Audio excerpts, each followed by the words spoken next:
Hello students, अभी हमने last lecture में बाइनोमियल में टर्म्स निकाल रहे थे। उसी टॉपिक को अभी आगे कंटिन्यू कर रहे हैं। आपके पास क्वेश्चन नंबर 4 तक हम कर चुके थे। क्वेश्चन नंबर 5 में find the mid term in the expansion of x square plus x square whole की power 5 x plus 1/2 x whole की पावर 8। क्वेश्चन पार्ट 1 लेके चलते हैं। पार्ट 1 में जानने से पहले जर्नल टर्म हमारे पास लिखी कैसे जाती नहीं। आपके पास जो बाइनोमियल एक्सपेंशन गिवन है उसमें टर्म आपके पास कौन सी पूछी गई है? मिड टर्म पूछी गई है। तो आपके पास पावर पे डिपेंड करेगा कि मिड टर्म कैसे निकलेगी, पावर इवन है या ओड है। अब आपके पास यहाँ पावर क्या है? 5 कैसी है? ओड है। 5 ओड है तो आपके पास टर्म कैसे निकलेगी? अगर a प्लस बी की पावर n ओड टर्म है तो मिड टर्म आपके पास n+1/2 टर्म निकलेगी। n+3 3/2 दो मिडल टर्म निकलेगी। कितनी मिडल टर्म निकलेगी? 2। अब हम क्वेश्चन को देखते हैं तो यहाँ पे हमारे पास कौन कौन सी मिडल टर्म निकलेगी। n कितना है? 5 है। t5 + 1/2 t6/2 t3 टर्म निकलेगी। एक t5 प्लस में 3/2 t8/2 t4 t3 और t4 दो मिड टर्म निकलेगी। यहाँ से आपके पास n तो 5 है, a कितना है? x स्क्वायर है, b कितना है? a स्क्वायर है। सबसे पहले तो इनकी जर्नल टर्म लिखो। जर्नल टर्म आपके पास क्या होती है? एन सी आर एक्स की पावर n माइनस में आर ए की पावर बी की power R T r plus 1 n कितना है? 5 CR ए कितना? एक्स स्क्वायर की पावर n माइनस में आर 5 माइनस में आर इंटू बी कितना? एक्स ए स्क्वायर की पावर आर। अब यहाँ से हम t3 t4 निकालेंगे। t3 कब बनेगा? तब r2 होगा, 2 + 1 3 बनेगा। t4 कब निकलेगा? तब r3 होगा, 3 + 1। एक बार तो हम r को क्या पुट करेंगे? 2। r को क्या पुट करेंगे? 2 पुट करेंगे तो आपके पास t2 प्लस में 1 5c2 एक्स स्क्वायर की पावर 5 माइनस 2 ए स्क्वायर की पावर 2। यहाँ पे इसमें इस पोर्शन में कंप्लीट में r को 2 पुट कर देंगे। ये t3 बनेगा। ये कॉम्बिनेशन खोलेंगे 5 फैक्टोरियल अपॉन 2 फैक्टोरियल। 5 माइनस में 3 2 करेंगे तो 3 फैक्टोरियल बनेगा।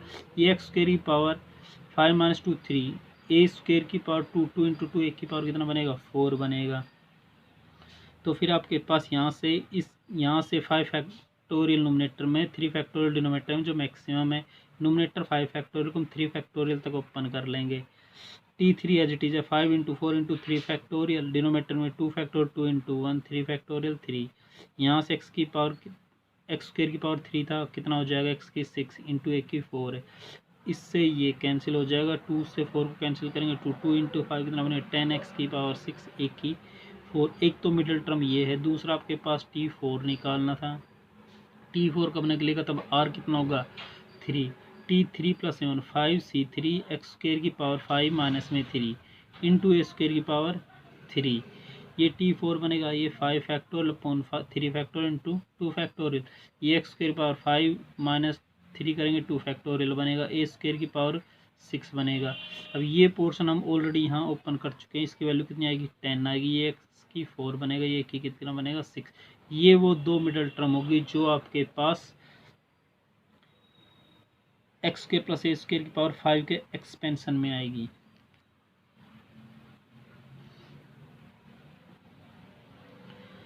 नेक्स्ट क्वेश्चन है x प्लस में 1/2 एक्स की पावर 8 है। अब आपके पास n क्या है? 8 कैसा इवन नंबर? अगर इवन है तो मिड टर्म आपके पास n/2 प्लस में 1th टर्म होगी। क्या होगी? n/2 प्लस में 1th टर्म क्या होगी? वो मिडल टर्म होगी। सबसे पहले इसकी जर्नल टर्म लिखो। जर्नल टर्म के लिए n कितना है? 8 है। a कितना है? x है। b कितना है? 1/2 x है। जर्नल टर्म tr प्लस में 1 ncr 8cr ए की पावर n माइनस में आर ए कितना? x की पावर n 8 माइनस में आर बी कितना है? 1/2 x की पावर आर। अब यहाँ से मिडल टर्म निकलेगी कौन सी? n 8 है। n/2 प्लस में 1 8/2 प्लस में 1 4 प्लस में 1 5th टर्म इसमें मिड टर्म होगी। हम आर को क्या पुट कर देंगे? यहाँ पे 5th टर्म कब बनेगी? तब आर को 4 पुट करेंगे। 4 + 1 5 बनेगा। 5th टर्म बनेगी। फिर आपके पास आर को 4 पुट करेंगे 8c4 एक्स की पावर 4 8 माइनस से 4 इंटू 1/2 की पावर 4। ये t5 ये 8 फैक्टोरियल अपॉन में 8 माइनस से 4 4 फैक्टोरियल बनेगा। ये x की पावर 4 माइनस 4 कितना बनेगा 4। ये 1/2 की पावर 4 और x की पावर भी 4, इससे ये कैंसिल हो जाएगा। इसको खोलेंगे, ये 4 फैक्टोरियल तक जाएंगे। 8 into 7 into 6 into 5 into 4 factorial.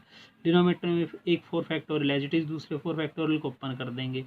तो फिर आपके पास ये 4 इंटू में 2 तो 8 बन जाएगा, 3 इंटू में 2 6 बन जाएगा। और इस 4 फैक्टोरियल से ये 4 फैक्टोरियल ओपन हो जाएगा।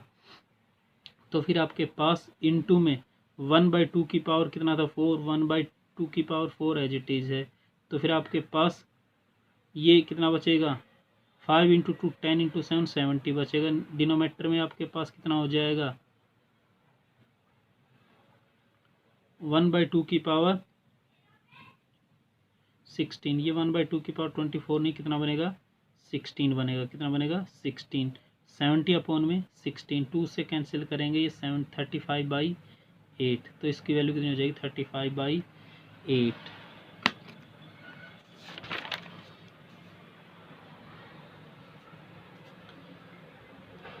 नेक्स्ट क्वेश्चन है find the coefficient of x की power 11 in the expansion of x square plus 1/x की पावर 10। अब सबसे पहली बात ये कि कोफिशिएंट निकालना है। कोफिशिएंट आपके पास वो कांस्टेंट वैल्यू होती है जो वेरिएबल इनटू होती है। अब आपके पास जहाँ पे x की पावर 11 है उसके इनटू में जो कांस्टेंट होगा वो बताना है हमें। सबसे पहले आपके पास ये चीज़ गिवन है। सबसे पहले हम इसकी जर्नल टर्म निकालेंगे। General term a plus b की पावर होल की टर्म n में निकलता कैसे T r plus one n C r a की power n minus r into b की पावर r। यहाँ से n तो 10 है, a एक्स स्क्र है, b कितना 1/x है। तो जर्नल टर्म जो बनेगी वो 10 सी आर एक्स स्क्र की पावर 10 माइनस में r 1/x की पावर r। ये 10 C R as it is है। एक्स के 2 को 10 इंटू आर से करेंगे, 10 इंटू 2 20 माइनस में 2r 1/x की r। r को ऊपर लेके जाएंगे तो पावर क्या हो जाएगा माइनस का। ये 10 सी आर एक्स की 20 माइनस में r एज इट इज़, ये ऊपर गया माइनस, बेस सेम है पावर ऐड होगा। ये 10 C R as it is x की पावर 20 माइनस 2r माइनस में r कितना होगा 10 सी आर एक्स की पावर 20 माइनस में 3r। ये जर्नल टर्म हो गई। अब जर्नल टर्म में हमें x की पावर 11 बनाना है। ये x की 11 होगा तब उसके इंटू में ये जो कोफिशिएंट होगा वो निकल के आएगा। ये x की 11 कब बनेगा, तब आपके पास अगर ये x की 11 तभी कोफिशिएंट निकलेगा। लेकिन 11 कब बनेगा, x की 11 के इक्वल इसको पुट कर देंगे। x की 11 इक्वल टू x की 20 माइनस 3r। बेस सेम है, पावर क्या हो जाएगी इक्वल हो जाएगी। अगर इक्वल है तो आपके पास 20 माइनस 3r किसके इक्वल बनेगा 11 के। 20 आपके पास राइट में आएगा, राइट में आएगा तो आपके पास माइनस का 3r इक्वल 11 माइनस का 20। यहाँ से सोल्व करेंगे तो r की वैल्यू कितनी आ जाएगी 3। r के 3 पुट करेंगे तब आपके पास इसके कॉन्स्टेंट निकल के आएगा।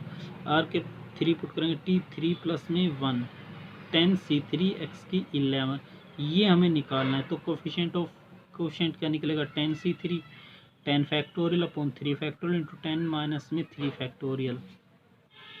10 फैक्टोरियल को 10 माइनस 3 कितना बनेगा 7 फैक्टोरियल। 7 फैक्टोरियल तक हम ओपन कर लेंगे क्योंकि मैक्सिमम फैक्टोरियल ये डिनोमीटर में।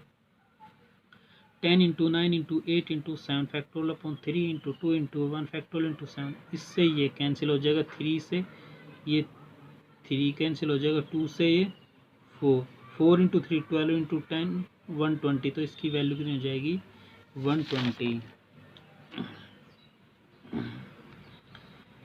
क्वेश्चन नंबर 7 में आपके पास find the coefficient of x square. X square coefficient निकालना इफ एनी, अगर कोई एक्स स्क्वायर है तो। जरूरी नहीं है कि किसी भी एक्सपेंशन में जिसका कोफिशिएंट पूछा गया है वो आपके पास प्रेजेंट हो। सबसे पहले आपके पास 3x स्क्वायर माइनस 1/2 x की पावर 9 है। यहाँ से n कितना है 9 है, a कितना है 3x स्क्वायर है, b कितना है माइनस 1/2 x है। जर्नल टर्म आपके पास T r plus 1 n C r a की power n minus r into b की r। अब यहाँ पे हम सब की वैल्यू पुट कर देंगे, n a और b सब की वैल्यू पुट कर दी। अब आपके पास यहाँ से इसको सोल्व करने पर आपके पास जो जर्नल टर्म बनी वो आपके पास ये जर्नल टर्म बन जाती है इसको सोल्व करने पर। अब यहाँ से आपके पास हमें जो जिस टर्म का कोफिशिएंट निकालना है वो क्या एक्स स्क्वायर है। तो फिर आपके पास ये किसके इक्वल होना चाहिए एक्स स्क्वायर के। किसके इक्वल होना चाहिए एक्स स्क्वायर के। इसको एक्स स्क्वायर के इक्वल करेंगे एक्स की पावर 18 माइनस 3r किसकी kilo x square 18 minus 3r किसकी किलो जाएगा 2 के 18 माइनस 3r किसकी किलो जाएगा 2 से। यहाँ से r की वैल्यू निकालेंगे, वो कितना निकल के आ रहा है 16/3। r कभी भी रैशनल फॉर्म में नहीं होगा, r या कोई ना कोई इंटीजर होगा, r कोई भी इंटीजर हो सकता है, r कभी भी रैशनल फॉर्म में नहीं होगा। तो फिर आपके पास इस एक्सपेंशन में एक्स स्क्वायर प्रजेंट ही नहीं है, प्रजेंट नहीं है तो कोफिशिएंट नहीं निकलेगा, तो कोफिशिएंट नहीं निकलेगा। सो स्टूडेंट्स अभी 4 क्वेश्चन किए हैं, इसके रिमेनिंग क्वेश्चन के लिए हम नेक्स्ट लेक्चर में चलते हैं।